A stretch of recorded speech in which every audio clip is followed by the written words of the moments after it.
Seja bem-vindo, seja bem-vinda. Sou Neliana Figli e você está assistindo ao programa Novo Mundo Convida, em sua terceira temporada.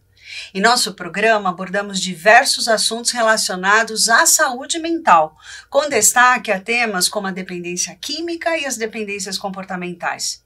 Recebemos em nosso programa profissionais especialistas, médicos, psicólogos, enfermeiros, assistentes sociais, terapeutas e também de vários outros segmentos, como justiça e educação, entre outros. A lista é bem grande. Nosso programa é gravado e transmitido pela emissora Com Brasil TV. Você pode assistir a nossa programação nos canais Oi, pelo canal 28, Vivo Fibra, canal 239, Nossa TV, canal 20, Sky, canal 28, Claro ou Embratel, canal 3 e também no sinal aberto digital para toda a Grande São Paulo, no canal 53.2. Muito importante, nossa participação é isenta de conflitos de interesses. O nosso objetivo aqui é levar informação de qualidade para você, como um serviço de utilidade pública. O programa Novo Mundo Convida começa agora. Fica com a gente!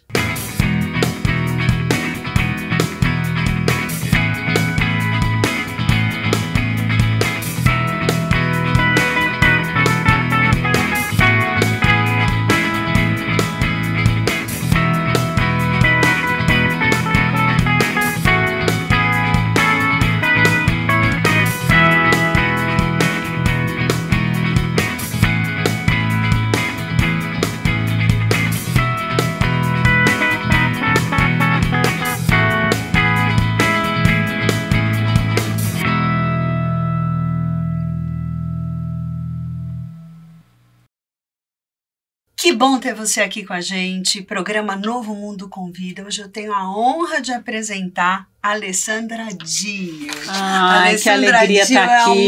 É uma fofa. Eu falo que eu me sinto um pouco madrinha da Alessandra. E é mesmo. A Alessandra chegou de Londrina, né? Foi, na verdade, quando eu vim morar em São Paulo, eu vim do Rio Grande do Sul para São Paulo, eu já estava nessa caminhada e fui muito bem acolhida pela Neliana e toda a equipe que abraçou, e óbvio que nossos caminhos se cruzaram muito durante essa trajetória profissional muito. E fizemos muitas coisas juntas e acredito que ajudamos muitas pessoas muita também, gente. Né, Nelly? Vamos continuar ajudando se Deus quiser. Essa é a nossa missão. Eu lembro direitinho da frase quando a Alessandra chegou na equipe em que nós recebemos ela na Unifesp. Eu virei para o coordenador da equipe e falei assim: a gente tem que aproveitar essa moça porque ela é responsável, ela é compromissada e ela tem sede de aprender. Exatamente. E aí eu queria que você contasse um pouquinho. Eu acho que é bem isso, né, Nelly? Quando você falar de mim, assim, acho que é falar de uma vivência em movimento, né? Não é à toa, sou do signo de Áries e Áries não é fogo, não para, tá sempre querendo se movimentar, aprender, conhecer, expandir, ter rede, e acho que isso é um pouco da minha trajetória. Estar no coletivo é o que me fortalece. Não à toa, né, que a minha trajetória está ligada a muitas instituições e associações hoje, das quais eu represento com muito carinho, muito orgulho. Uma delas é a Associação Brasileira de Estudos de Álcool e Outras Drogas, da qual eu participei de várias gestões e tive a honra de ser presidente. Hoje faço parte do Conselho Consultivo da ABAD. Outra que eu tenho orgulho também de participar, eu sou embaixadora do Brasil na ISAM, que é a International Society of Addiction Medicine, e isso tem me proporcionado muitas coisas, entre elas eu ter conexão com o mundo inteiro. Então agora eu vou viajar para a Ásia e óbvio que eu vou visitar serviços graças aos meus colegas do mundo inteiro, né? E mais recentemente, então, eu entrei como no capítulo da ISAP Brasil para cuidar do tema prevenção junto com a ABAD nesse consórcio, né, que é a ISAP. E é isso, além de consultório e tantas outras coisas que a gente faz. Mas penso que hoje também tenho sido mais filha do que nunca, né, cuidando dos meus pais e voltando para casa e tendo a oportunidade de honrar pai e mãe e estar perto deles nesse momento difícil da vida deles, né? Que é a nossa origem, que exatamente. Tem que ser respeitada, né? A Alessandra é uma médica psiquiatra de primeira linha, fez mestrado, doutorado, várias especializações. Gente, só de livro, ela tem 18 escritos, capítulos, mais de 100, cursos. Nossa, não dá nem para contar. Isso. Então, assim, é uma referência na área e eu tô super feliz de te ter aqui, também, principalmente para a gente falar da sexualidade, Alessandra. Conta pra gente, o que é sexualidade? Que legal, né? Essa área eu comecei a me apaixonar durante a minha trajetória, porque via que os profissionais da saúde, da dependência química principalmente, tem imensa dificuldade de abordar essa temática. São cheios de dedos, restrições, é uma temática que tem tabu, que tem estigma, e aí eu falava, nossa, é algo que eu quero aprender e está por aí. Quando a gente fala em sexualidade, hoje a gente fala até sexualidade no plural, né? Sexualidades, porque a gente está falando de um campo que é inerente a nós, seres humanos. A Organização Mundial da Saúde, ela já ratificou que a sexualidade é um dos pilares de qualidade de vida. Então, se você é médico, se você é profissional da saúde, se você é conselheiro, onde você trabalha, claro que você tem que perguntar da sexualidade, da vida sexual do seu paciente, porque isso é algo inerente a todos nós e a gente precisa, de certa forma, né, Nelly, naturalizar cada vez mais esse campo do saber. Porque aquilo que não é falado, que não é dito, é como se não existisse. E sexualidade, a gente está falando então de qualidade de vida, de conexão, de pulsão, de amor, tá falando de prazer, e por que não? E é falar de prazer, né? Falar, como assim prazer? Quando a gente fala de drogas, a gente fala de prazer. Exato. Quando a gente fala de sexualidade, a gente também tem que falar de prazer. São conceitos que não podem estar descontextualizados das nossas ações de prevenção ou intervenção com os nossos pacientes, né? E sexualidade vai muito mais do que relação sexual, relação coital. Sexualidade é algo que está ligado às nossas fantasias, aos nossos desejos, à nossa identidade, a quem nós somos, a quem nós amamos, a quem nós gostamos, para onde a gente dispensa a nossa energia, o nosso afeto, o nosso amor e a nossa vida, né? Isso é apenas uma pequena parcela do que é sexualidade, mas eu acho que o pessoal de casa já deu para entender que sexualidade não é algo para estar debaixo do tapete, mas é para a gente estar conversando e falando sobre ela. Não é tabu. Né? Não é tabu.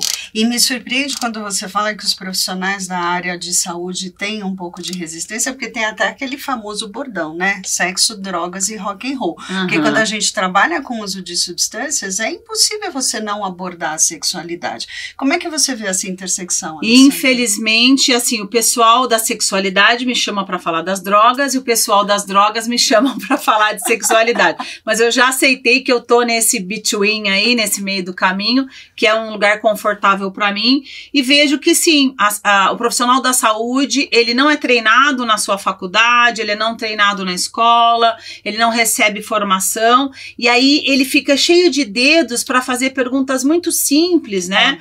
E óbvias da vida sexual do seu paciente, pensando que vai estar invadindo um cenário em que ele não pode adentrar, ou que ele não é convidado, quando o nosso paciente está ali, né, gritando muitas vezes, entre aspas, para que isso seja perguntado, para que está latente. Muitas das questões que levam ao uso de substâncias podem estar relacionadas à questão dos traumas sexuais, de abuso sexual, de vivências sexuais da sua infância que não foram bem resolvidas ou que foram ressignificadas como forma de violência.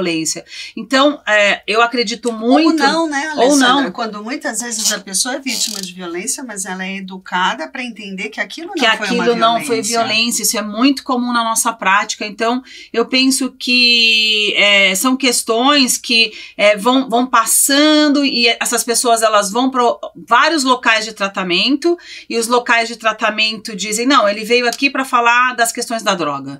E a gente está falando, não, a droga ela é a ponta do iceberg que está aparecendo aqui. O que está por detrás disso tudo aqui, ó, embaixo desse iceberg que a gente não vê, é uma dor imensa. né? Porque as pessoas, eu acredito que muitas das pessoas que usam droga, elas têm dores, né? Que querem ser anestesiadas, dores no plural, entendam aí de uma forma amplificada, né? E essas dores que a gente tá debaixo do iceberg, se eu não começo a tirar esse gelo, essa capa, algumas vezes ela tá lá. E é a sexualidade. Então, eu não tenho dúvida que os profissionais precisam ainda se aprimorar, ler, trabalhar principalmente a sua própria questão da sua sexualidade, porque o que eu vejo na prática são profissionais que reproduzem preconceitos e os seus valores, né, durante o atendimento, e as suas dificuldades falam muitas vezes mais alto do que propriamente a do paciente.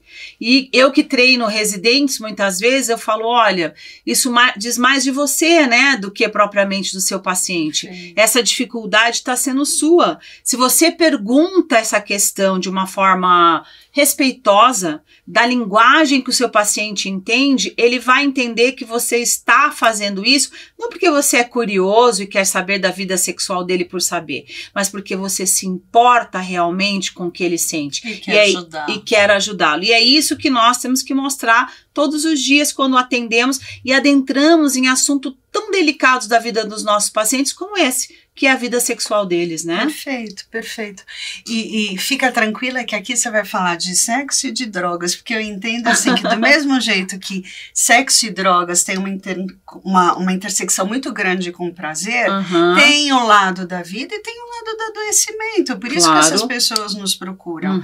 E nós, como profissionais de saúde, temos que passar uma outra mensagem diferente do que se fala em casa, do que se fala na rua. Perfeito. Mas vamos lá, Alessandra, acho que até para orientar aqueles que nos assistem, explica um pouquinho essa questão de identidade, gênero, orientação, que é algo que ainda confunde muito as pessoas. Que legal, né? Porque as pessoas confundem esses termos. E nós estamos falando de conceitos muito distintos, né? Quando a gente fala de orientação sexual, a gente está falando, na verdade, da direção do nosso afeto amoroso, sexual, do nossa pulsão sexual, do nosso desejo por outras pessoas. E a gente representa muitas vezes isso didaticamente através do coração, né? Ou seja, para quem o meu coração bate, para quem eu tenho desejo, afeto amoroso, que pode ser por pessoas de sexo diferente, que pode ser por pessoas do mesmo sexo, que pode ser por ambas as pessoas de sexos masculino e feminino, que pode ser por nenhum. Existem pessoas, as pessoas que nós chamamos de assexuais, que não gostam nem de homem, nem de mulher, não necessariamente não desejam ter relação sexual com essas pessoas, mas elas podem querer ter um relacionamento amoroso, por exemplo, afetivo, mas sem envolver sexo, né? E essas terminologias todas, elas não são à toa, elas são feitas didaticamente, obviamente, para que a gente possa entender que nós estamos falando de pessoas. E eu gosto de dizer muito, né, Nelly, quando a gente fala, né, dessa sigla LGBTQIAPN+, que atrás dessa sigla também nós estamos falando de pessoas que elas são amores da vida de alguém. Né? Então, que são questões que ainda são cheias de preconceito, principalmente nesse nosso mundo, né? E no Brasil, onde é campeão de, né, homo, lesbo, transfobia. Então, eu como uma pessoa heterossexual, ou seja, eu gosto de rapazes, né, e de um rapaz só, né, até agora, que fique ali anotado, né, na verdade, eu nunca tive que, por exemplo, chegar em casa e falar: oi, pai, mãe, eu tenho uma coisa para contar para vocês, viu? Eu sou heterossexual. Isso não aconteceu. E pessoas que têm uma orientação sexual distinta da grande maioria, lésbicas, homossexuais ou bissexuais, muitas vezes passam por esse processo, que é o chamado de sair do armário, que em inglês chama-se coming out, e esse é um processo muito doloroso para a grande maioria das pessoas. Já não tem sido mais, felizmente, mas ainda é. E isso leva muitas vezes para o nosso consultório, leva para o uso de substâncias e leva, sobretudo, para o adoecimento psíquico ligado a outros transtornos mentais, principalmente ansiedade, depressão, TEPT, por aí vai. né? Porque tem muitos estudos que mostram, né, que a severidade do adoecimento depende da reação que o meio externaliza frente a essa comunicação. Perfeito, Nelly. Isso é importante a gente dizer pro pessoal de casa, porque quanto mais acolhimento a família tiver, quanto mais entendimento a família tiver a respeito dessa questão e falar, oi, você é meu filho e minha filha, eu amo você, e vamos caminhar junto, pode ser que tá difícil para mim também, eu sou de uma outra geração, eu não entendi isso, me explica, vamos caminhar junto nesse processo, mais chances de eu criar filhos fortes, saudáveis. De eu criar filhos saudáveis, filhos resilientes, filhos que vão enfrentar um Brasil e um mundo que querem eles mortos, né? E isso é o que é a orientação sexual. A identidade de gênero, ela fala de algo que eu me reconheço neste corpo que eu nasci. Ou seja, eu, Alessandra, sou uma pessoa cisgênera. Eu nasci com o sexo biológico feminino e ao nascimento foi me atribuído lá, né? Eu nasci... A pediatra olhou e falou, opa, essa menina aqui tem órgãos genitais femininos. Me botou na minha carteirinha, na minha identificação, que eu sou feminina, fêmea. E aí eu aceitei essa identidade da qual foi atribuída ao meu nascimento. Então eu me reconheço nesse corpo e nessa sociedade eu me apresento e vivo como mulher.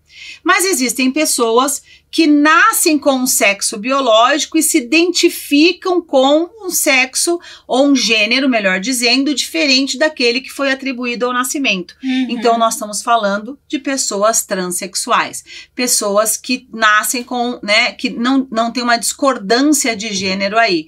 E essas são pessoas que nós acabamos tendo nosso olhar maior porque são mais vulneráveis no sentido de sofrer bullying, sim, de sofrer agressão e de sofrer uma série de violências e microviolências na nossa sociedade e que acabam, essas microviolências e interseccionalidades, gerando adoecimento psíquico e também uso de substância. Expressão de gênero, o que é isso? É como eu me apresento. Então, a expressão de gênero hoje, ela tá cada vez mais fluida. E é o que a gente vê no consultório com os nossos adolescentes, né? E o garoto ou a garota vem e tá lá com o cabelo colorido, usa brinco, usa saia, usa gravata, né? E muitas vezes eu pergunto, tá, mas e aí, você gosta de meninos ou meninas? Doutor, eu gosto de menino, tô entendendo que é tô falando da orientação sexual.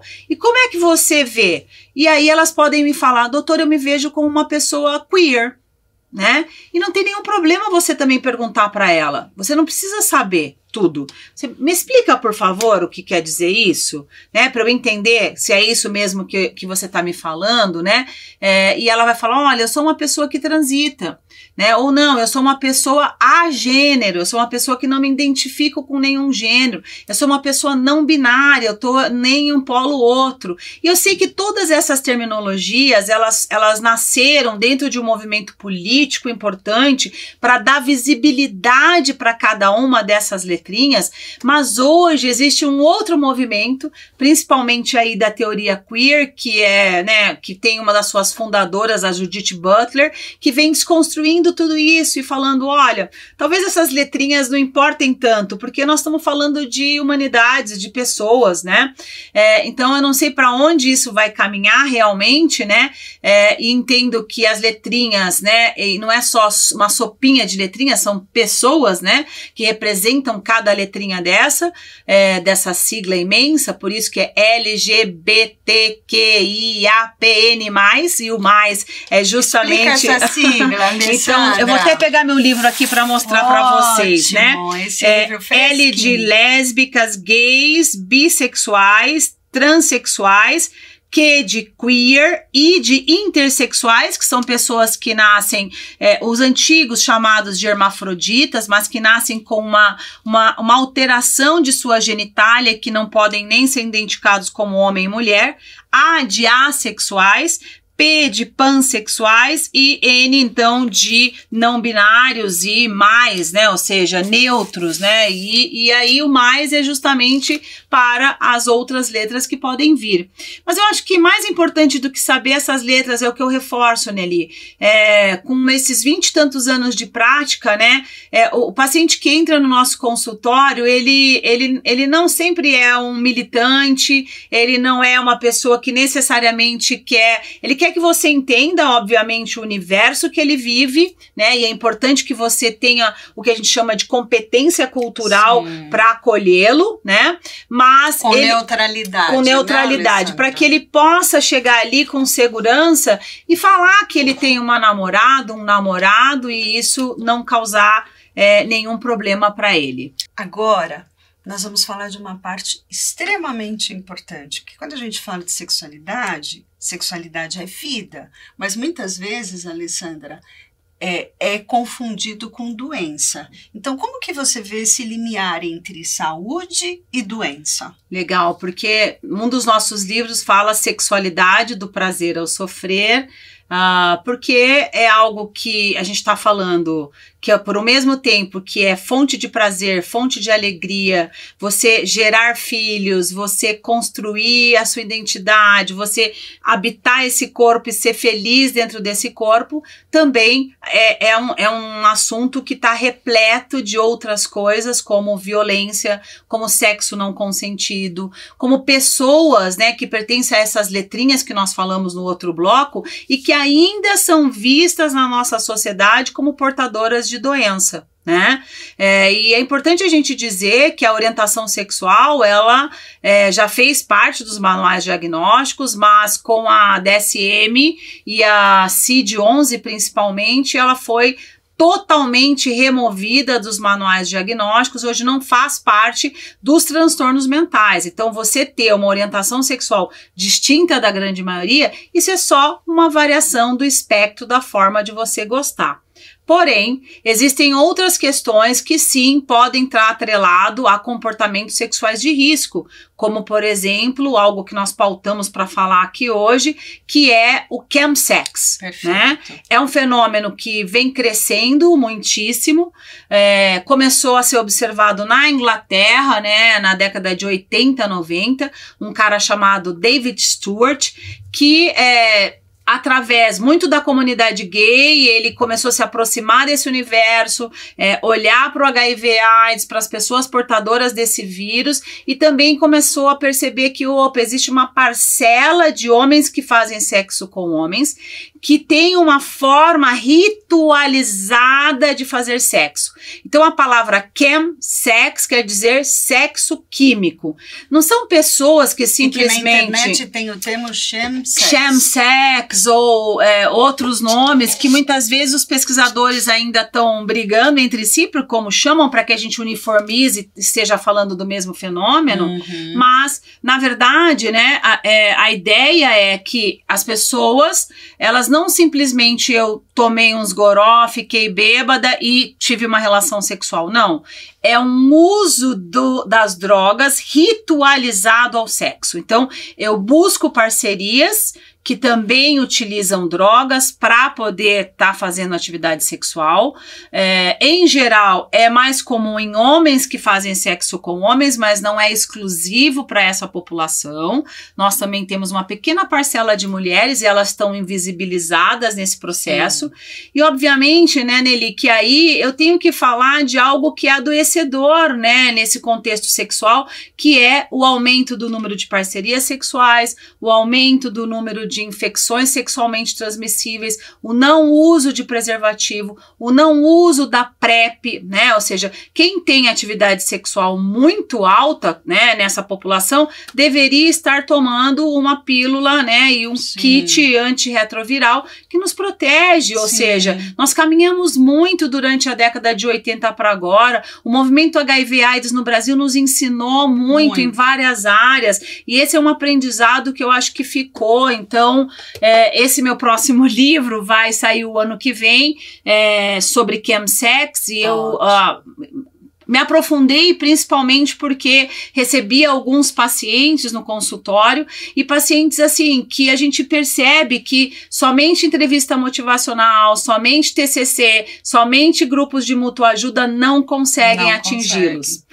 Existe algo mais e esse algo mais justamente está aí na terapia de aceitação de compromisso, está na questão da gente ter um tratamento centrado no trauma, ou seja, não é orientado somente para o trauma, mas centrado no trauma, é uma combinação desses fatores, além da psiquiatria, da psicoterapia, dos grupos de mútua ajuda e de todo esse arsenal que a gente já tem na dependência química, né?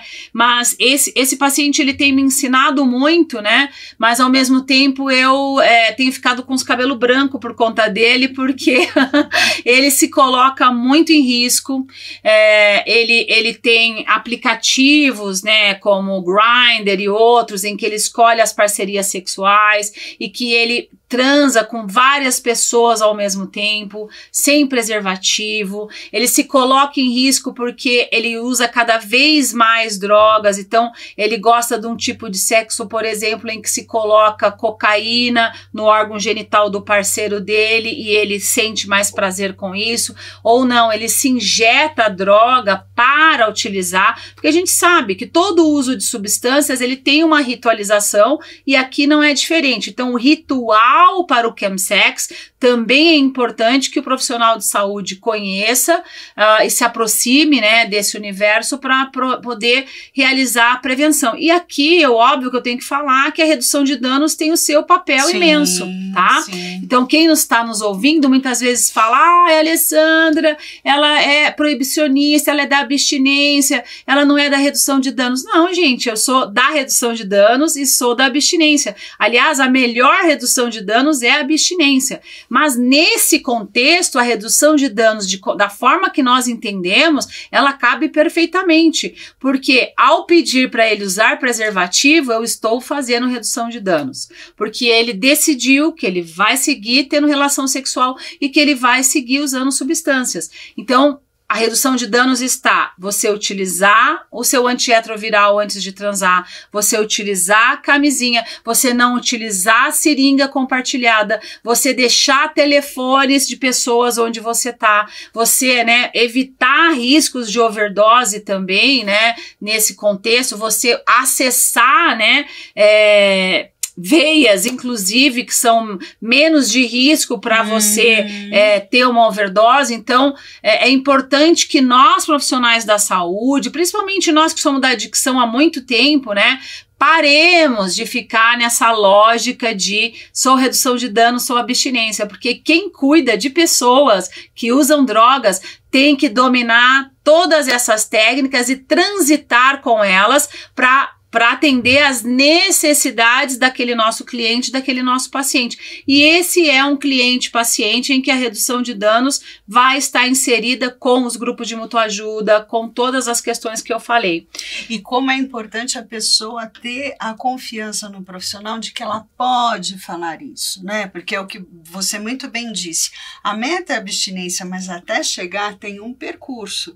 E se você bloqueia essa comunicação, essa conversa, a pessoa não faz o tratamento. Exato, ele não tá ainda ele não tá no ciclo da motivação, né, da entrevista motivacional para eu demandar coisas que ele não vai cumprir. Exato. Mas se ele já tá lá no meu consultório e tá voltando, é porque ele deseja. Então, ele já foi internado, ele não é o único, né, ele tem noção disso, ele tem se preparado para justamente evitar e ele tá buscando a abstinência, mas eventualmente, como essa doença é crônica, progressiva e fatal, ele tem recaídas e essas recaídas muitas vezes são muito perigosas. É poder ir modelando essa motivação para a gente chegar num caminho seguro de saúde. Você falou de algumas drogas, né? E a gente sabe que não só a cocaína, tem medicamentos também. Você pode dizer um pouco sobre essas drogas, Alessandra? Dentro do chemsex, Nelly, ou não? Dentro do chemsex, as drogas que são mais utilizadas são as drogas psicoestimulantes, Fora do Brasil, a metanfetamina com certeza é o carro-chefe, e todas as outras, K2, K9, todas essas psicoestimulantes, até as drogas prescritas por nós médicos, né? Ou seja, as anfetaminas prescritas, eu vou falar aqui o nome comercial, sem ter conflito de interesse com a indústria farmacológica, mas é o Concerta, o Venvance, que muitas vezes nós prescrevemos por uma finalidade, que é o transtorno de déficit de atenção e hiperatividade, e alguns dos nossos pacientes usam em supradose porque eles querem ficar ligados, acordados. E o Viagra, puxa, que bom que você lembrou. Ou seja, eu não tenho problema de ereção, mas eu quero aumentar a minha performance. E o chemsex tem tudo a ver com performance sexual, porque os meus pacientes chegam, o que eles querem? É um hedonismo ao corpo, é um aumento e um prolongamento desse prazer.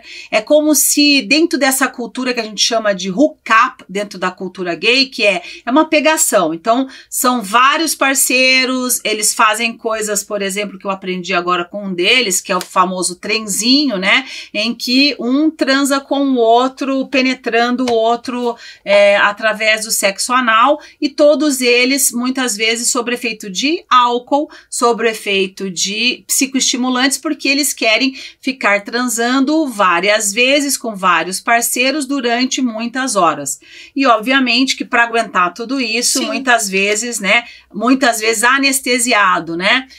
Vai além do limite do corpo. Aí a gente fala de um perfil de risco de adoecimento. Com certeza. O corpo fala até onde ele aguenta.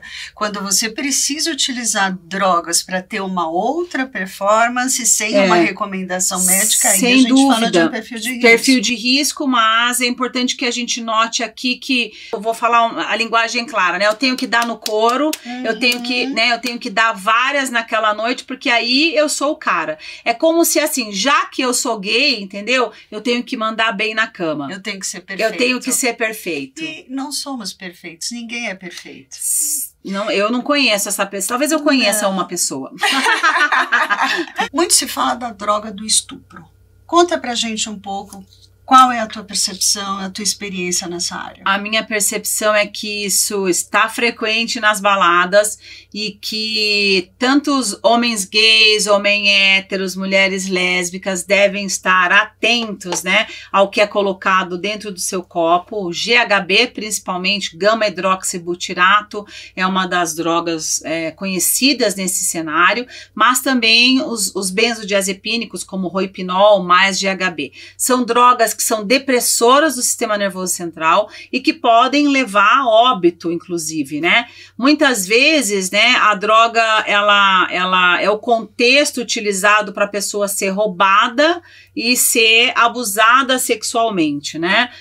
Eu ia te falar sobre isso, porque eu já atendi mulheres e homens que foram vítimas. Exatamente. Então não é uma questão só do universo gay ou do universo hétero também, né? E que o GHB deprime o sistema nervoso central, com dose baixa, levando inclusive a coma, a óbito. E a gente sabe, né, Nelly, que sexo sem consentimento é estupro. O que nós ensinamos em prevenção, nas escolas principalmente, é que você se aproprie dos seus desejos, da sua vontade, que você se aproprie do seu corpo e que você possa dizer e entender que não é não. E isso não é só para as meninas, é para os meninos. Quando a gente fala em educação sexual, nós estamos falando para meninos e meninas, para pais, para religiosos, para todos. E ensinar a menina a dizer não e o menino a respeitar o não, ou vice-versa, né? Qualquer que seja a configuração formada aí, é muito importante. E eu vejo que as escolas ainda estão muito, apáticas com relação a essa questão. Elas não estão se apropriando de temáticas porque elas estão reféns muitas vezes do que os pais querem, do que esse é um assunto para o pai falar. E para mim, eu acho que a nossa casa é o nosso primeiro lugar de pertencimento, a escola é o nosso segundo lugar de pertencimento. Então, você que trabalhou muitos anos com escolas e professores, sabem que eu passo muito tempo na escola, eu tenho identidades com professores, eu me identifico. Então, esse professor, essa professora que está próxima, que está vendo, ela é um agente multiplicador muito importante de fazer educação sexual. Por quê? Porque aí, ou seja, uma educação sexual bem feita não chega no consultório da Nelly, não chega no consultório da doutora Lê, e a gente vai ter menos problemas com essa questão. Trabalhar na prevenção, Ale. E aí é o assunto tabu, não só sexo, mas drogas também. As escolas colocam isso como tabu, muitas vezes até por uma pressão dos pais. Muito. Eu achei que quando eu terminei o curso de sexualidade eu já era da área da dependência química e me adentrei no universo da sexualidade, eu falei, eu vou ser a última bolachinha do pacote para as escolas, né? E aí, lê do engano, né? Porque as escolas falavam assim, não, nós não temos problema com drogas. E, Alessandra, obrigada, mas sexualidade não é algo que nós queremos adentrar aqui. Não faz parte do programa curricular. Não faz parte do programa curricular, isso é algo para os pais conversarem. Eu falei, mas professora, diretora, isso é tão importante. E aí agora a gente está vendo essa problemática, né, muito grande, porque as escolas estão com os celulares na mão, sim, estão vivenciando isso, estão sem controle, e aí talvez vão nos chamar, né, para poder ajudá-los a apagar o incêndio, quando na verdade isso já poderia estar sanado, né? Sim, é uma mentalidade muito curativa. Eu vou fazer algo a hora que o problema está instalado. Você precisa trabalhar antes na prevenção. Tanto no sexo quanto nas drogas. Mas aí, Ale, um outro conceito também que surge muito é o conceito da parent play. Conta um pouco pra gente como é que funciona isso, porque é algo também que pode gerar muito Eu acho que isso tem aparecido mais no contexto de adolescentes, né? Eu tenho visto adolescentes de todos... Adultos também, que fazem um grupinho específico. Tem também, mas... no consultório eu tenho recebido adolescentes, né? Essa é a minha experiência atual, assim, na clínica, e de adolescentes que simplesmente se colocam em risco de sexo desprotegido, e aí gravidez na adolescência, doenças sexualmente transmissíveis, e principalmente com sífilis e HPV, sim, né?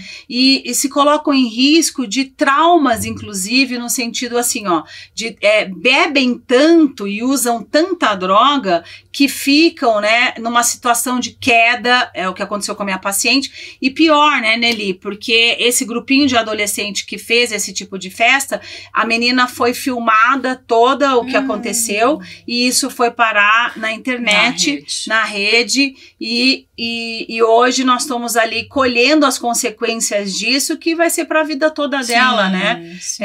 E os pais abalados, a garota também, mudaram de cidade, mudaram de escola, mas ela tá, assim, hoje muito deprimida, não saindo de casa e repensando, a gente trabalhando e cuidando dos caquinhos aí disso, né? No universo do adulto, ele também existe e é muito ligado a isso que, assim, é o prazer a todo custo, isso, sabe? É como se, assim, vamos viver... né? A gente não quer ser careta. Casais que vão para as festas, trocam de casais, swing, dark rooms, ou seja, é um universo muito grande. E se você não pergunta para o seu paciente, né? Você não vai perguntar diretamente, oi, você vai a um dark room, mas me diz um pouquinho da sua vida sexual. Esse é um ambiente de segurança para você, o que você gostaria de me contar, porque você vai descobrir coisas, né, inclusive, né, essas festas com pessoas que praticam violência e violência de uma forma travestida. Exato. Como BDSM, né? Que é a prática dos 50 tons de cinza, né? Tá. Ou seja, o Bondage, BDSM, que é a sigla Bondage, Domination, Sadomasoquismo, né? E que ficou romantizado, né? Através dos 50 tons de cinza. Quem não queria um Christian Grey na sua vida, né? Mas aquele cara, muitas vezes, que vai para essa festa, não é o Christian Grey, tá, galera? É um cara que pode ter um probleminha psiquiátrico muito grave aí, e você se colocar em risco, né? Em risco de vida, de morrer, de voltar para casa.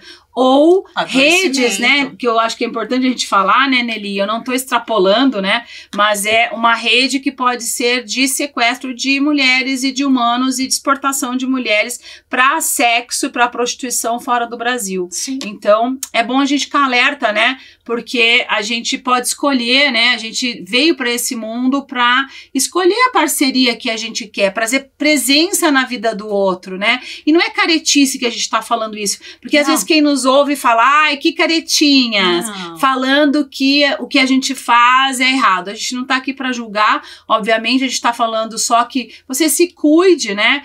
De novo, né? Eu gosto de falar, nosso corpo como um santuário, né? Em que eu promovo essa proteção, essa energia, e que eu ofereço essa energia, ou que eu permito que a energia do outro adentre, quando eu estiver preparada para isso. E para estar preparada para isso, de preferência, sem uso de substâncias na minha... De corpo e alma, presente, literalmente, né, presente naquele momento. Porque é interessante quando você traz esse conceito do santuário, né? E quando a gente atende as pessoas que são dependentes químicas, muitas vezes elas param de usar substância e elas se perdem na relação sexual. Elas ficam totalmente inseguras.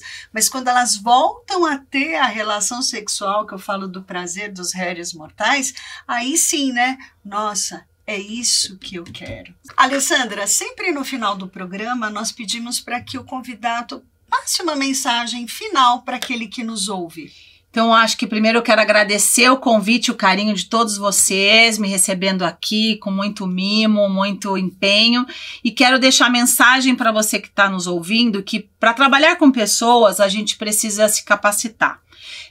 E essa capacitação, ela vem de diversas formas, né? Não é através somente da universidade, porque muitas vezes as universidades não dão esse know-how todo que nós precisamos. Quando a Nelly falou do meu currículo, que é extenso, claro, ele é extenso. Por quê? Porque nós fomos atrás de estudar e estudar para atender melhor aquela pessoa que está lá do nosso lado, que nos buscam. As pessoas vêm com muita sede de serem bem atendidas, serem curadas, serem motivadas, né, e serem ajudadas. E para que a gente possa ajudar outras pessoas, nós precisamos ter esse know-how, essa capacidade, e isso vem através do estudo. Então, busque estudar, busque se informar, busque cursos, e a gente sabe de vários aí que você pode fazer e tá melhorando a sua prática clínica, porque isso vai transformar a vida das pessoas que você atende. Ale, muito obrigada, querida. É um prazer. E o meu olhar estava certo, você é fabulosa.